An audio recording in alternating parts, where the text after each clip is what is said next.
Chapter 11. Papa arrived back from Paris on a Sunday, so Anna and Max went to meet him in Zurich with Mama.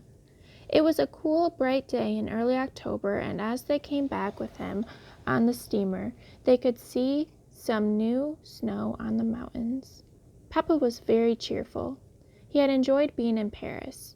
Although he had stayed in a scruffy little hotel to save money, he had eaten delicious food and drank lots of good wine. All of these things were cheap in France. The editor of the Daily Parisien had been very nice, and Papa had also spoken to the editors of several French papers. They too had said that they wanted him to write for them. In French? Asked Anna. Of course, said Papa. He had had a French governess when he was small and could speak French as well as he spoke German. Are we all going to live in Paris then? Asked Max. Mama and I must talk about it first, said Papa, but he clearly thought that they should. How lovely, said Anna. Nothing's been decided yet, said Mama. There may be possibilities in London, too, but it's stamped there, said Anna. Mama got quite cross. Nonsense, she said. You don't know anything about it. The trouble was that Mama did not speak much French. While Papa had learned French from his French governess, Mama had learned English from an English governess. The English governess had been so nice that Mama had always wanted to see the country she came from. We'll talk about it, said Papa. Then he told them about the people that he had met, old acquaintances from Berlin who had been distinguished writers, actors, or scientists, and were now trying to eke out a living in France. One morning I ran into the actor. You must remember Bluthman, said Papa, and Mama knew at once whom he meant. He's opened a cake shop. His wife bakes the cakes and he serves behind the counter. I met him delivering apple strudel on a special customer. Papa smiled. The last time I'd seen him, he was the guest of honor at a banquet at the Berlin Opera. He had also met a French journalist and his wife who had invited him several times to their home. They're delightful people, said Papa, and they have a daughter about Anna's age. If we go and live in Paris, I'm sure they will like them enormously. Yes, said Mama, but she did not sound convinced. For the next week or two, Mama and Papa talked about Paris. Papa thought that he would be able to work there and that it would be a lovely place to live. Mama, who hardly knew Paris, had all sorts of practical considerations like the children's education and what sort of home they would find, to which Papa had not given much thought. In the end, they agreed that she must go back to Paris with Papa and see for herself. After all, it was a very important decision. What about us? Asked Max. And he and Anna were sitting on the bed in their parents' room where they had been summoned for a discussion. Mama had the only chair, and Papa was perching like a rather elegant goblin on an upturned suitcase. It was a bit cramped, but more private than downstairs.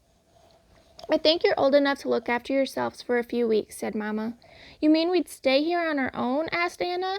It seemed an extraordinary idea. Why not? Said Mama. Frau Zerwin will keep an eye on you. She'll see that your clothes are clean and that you go to bed at the right time. I think you can manage the rest yourselves. So it was settled. Anna and Max were to send their parents a postcard every other day to let them know that everything was all right, and Mama and Papa would do the same. Mama asked them to remember to wash their necks and put on clean socks. Papa had something more serious to say to them. Remember that when Mama and I are in Paris, you will be the only representatives of our family in Switzerland, he said. It is a big responsibility. Why? Asked Anna. What will we have to do? Once at the Berlin Zoo with Uncle Julius, she had seen a small mouse-like creature with a notice on its cage claiming that it was the only representative of its species in Germany. She hoped no one was going to come and stare at her and Max. But this was not what Papa had meant at all. There are Jews scattered all over the world, he said, and the Nazis are telling terrible lies about them. So it's very important for people like us to prove them wrong. How can we? Asked Max. By being better than other people, said Papa. For instance, the Nazis say that Jews are dishonest. So it's not enough for us to be as honest as anyone else. We have to be more honest. Anna at once thought guilty of the last time she bought a pencil in Berlin. The man in the paper shop had not charged her quite enough, and Anna had not pointed out the mistake. Suppose the Nazis had got to hear of this. "We have to be more hard-working than other people," said Papa, "to prove that we're not lazy. More generous to prove that we're not mean. More polite to prove that we're not rude." Max nodded. "It may seem like a lot to ask," said Papa, "but I think it's worth it because the Jews are wonderful people and it's rather splendid to be one. And when Mama and I come back, I'm sure we'll be very proud of the way you have represented us in Switzerland." It was funny, thought Anna. Normally she hated to be told that she must be extra good, but this time she did not really mind. She had not realized before that being a Jew was so important. Secretly, she resolved really to wash her neck with soap each day while Mama was away so that at least the Nazis would not be able to say that Jews had dirty necks. However, when Mama and Papa actually left for Paris, she did not feel important at all, just rather small and forlorn. She managed not to cry while she watched their train pull out of the local station, but as she and Max walked back slowly to the end, she felt quite clearly that she was too young to be left in one country while her parents went off to a different one. "Come on, little man," said Max suddenly. "Cheer up." And it was so funny to be addressed as little man, which was what people sometimes called Max, that she laughed. After this, things got better. Frau Zerwin had cooked her favorite lunch, and it was rather grand for her and Max to eat it in the dining room, at a table all by themselves. Then Verlini came to collect her for afternoon school, and after school she and Max played with the 3 Zerwin children just as usual. Bedtime, which she had thought would be the worst bit, was actually very nice because Herr Zerwin came in and told them funny stories about some of the people who came to the inn. Next day, she and Max were able to write quite a cheerful postcard to Mama and Papa, and one arrived for them from Paris the following morning. After this, life went along quite briskly. The postcards were a great help. Each day, they either wrote to Mama and Papa or heard from them, and this made it feel as though Mama and Papa were never so far away. On Sunday, Anna and Max and the 3 Zerwin children went into the woods to collect sweet chestnuts. They brought back great baskets full of Frau Zerwin roasted them in the oven. Then they all ate them for supper in the Zerwins' kitchen, spread thick with butter. They were delicious. At the end of the second week after Mama and Papa's departure, Herr Grapp took Anna's class to the excursion into the mountains. They spent a night high up on the mountainside, sleeping on straw in a wooden hut, and in the morning Herr Grapp got them up before it was light. He walked them along a narrow path up the mountain, and suddenly Anna found that the ground under her feet had become cold and wet. It was snow. "Verlin, look!" she cried, and as they looked at it, the snow, which had been dimly gray in the darkness, suddenly became brighter and pinker. It happened quite quickly, and soon a rosy brilliance swept across the entire mountainside. Anna looked at Verlini. Her blue sweater had turned purple, her face was scarlet, and even her mouse-colored plaits glowed orange. The other children were equally transformed. Even Herr Grapp's beard had turned pink, and behind them was a huge empty expanse of deep pink snow and slightly paler pink sky. Gradually the pink faded a little, and the light became brighter. The pink world behind Verlini and the rest divided itself into blue sky and dazzling white snow, and it was fully daylight. "You have now seen the sunrise in the Swiss mountains, the most beautiful sight in the world," said Herr Grapp, as though he personally had caused it to happen. Then he marched them all down again. It was a long walk, and Anna was tired long before they got to the bottom. In the train on the way back, she dozed and wished that Mama and Papa were not in Paris so that she could tell them about her adventure. But perhaps there would soon be news of their return. Mama had promised that they would only stay away 3 weeks at the most, and it was now a little more than 2. They did not get back to the inn until evening. Max had held the regular postcard of the day. Tired as she was, Anna managed to cram a lot on it about her excursion. Then, although it was only 7 o'clock, she went to bed. On her way upstairs, she came upon Franz and Verlini whispering together in the corridor. When they saw her, they stopped. What were you saying?" asked Anna. She had caught her father's name and something about the Nazis. "Nothing," said Verlini. Yes, you were, said Anna. I heard you. Pa said we weren't to tell you, said Verlina unhappily, for fear of upsetting you, said Franz, but it was in the paper. The Nazis are putting a price on your pa's head. A price on his head? Asked Anna stupidly. Yes, said Franz, 1,000 German marks. Pa says it shows how important your pa must be. There was a picture of him and all. How could you put 1,000 marks on a person's head? It was silly. She determined to ask Max when he came up to bed, but fell asleep long before. In the middle of the night, Anna woke up. It was quite sudden, like something had been switched on inside her head, and she was immediately wide awake.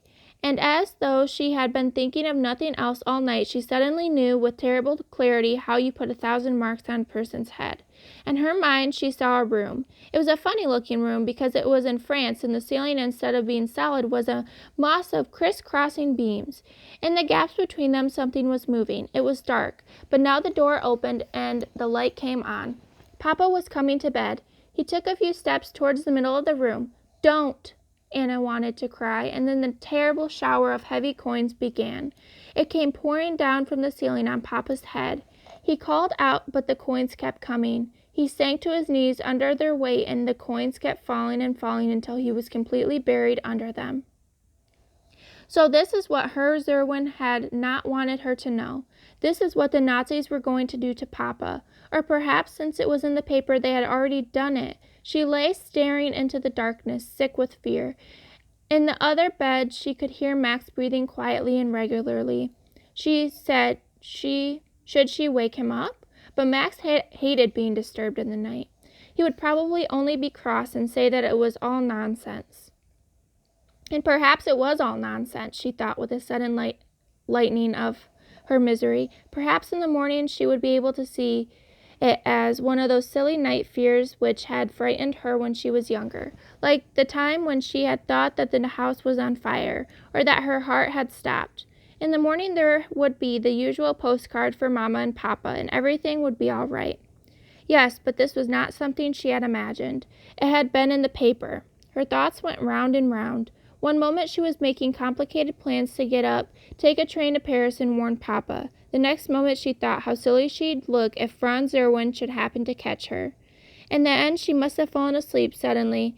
It was daylight, and Max was already half dressed. She stayed in bed for a moment, feeling very tired and letting the thoughts of the previous night come creeping back.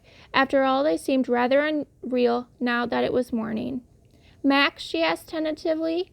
Max had an open textbook on the table beside him and was looking at it while he put on his shoes and socks. Sorry, said Max. Latin exam today, and I haven't revised. He went back to his book, murmuring verbs and tenses. Anyway, it didn't matter, thought Anna. She was sure everything was all right.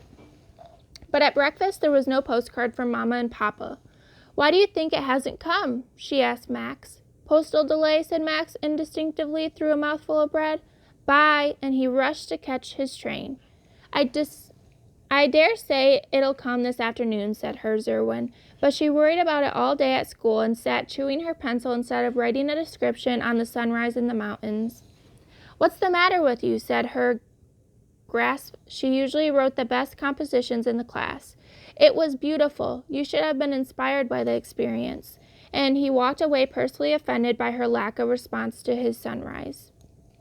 There was still no postcard when she came home from school, nor was there anything in the last post at 7 o'clock. It was the first time that Mama and Papa had not written. Anna managed to get through supper thinking cool thoughts about postal delays, but once she was in bed with the light out, all the terror of the previous night came flooding back with such force that she felt almost choked by it. She tried to remember that she was a Jew and she must not be frightened, otherwise the Nazis would say that all Jews were cowards. But it was no use. She kept seeing the room with the strange ceiling and the terrible rain of coins coming down on Papa's head. Even though she shut her eyes and buried her face in the pillow, she could still see it. She must have been making some noise in bed, for Max suddenly said, "What's the matter?" "Nothing," said Anna. But even as she said it, she could feel something like a small explosion making its way up from her stomach towards her throat, and suddenly she was sobbing. "Papa! Papa!" And Max was sitting on her bed and patting on her arm. "Oh, you idiot," he said, when she had explained her fears. "Don't you know what is meant by a price on someone's head?" Not what I thought," said Anna. "No," said Max, "not at all what you thought. Putting a price on someone's head means offering a reward to anyone who captures that person." "There you are," wailed Anna. "The Nazis are trying to get Papa." "Well, in a way," said Max, "but Herr Irwin doesn't think it's very serious. After all, there's not much they can do about it, as Papa isn't in Germany." "You think he's all right?" "Of course he's all right. We'll have a postcard in the morning. But supposing they sent someone after him in France, a kidnapper or someone like that. Then Papa would have the whole of France police force to protect him," Max assumed what he had imagined to be the French accent. "Go away, please. Ease, no allowed to kidnap in France. We chop off your head with gullets, no?"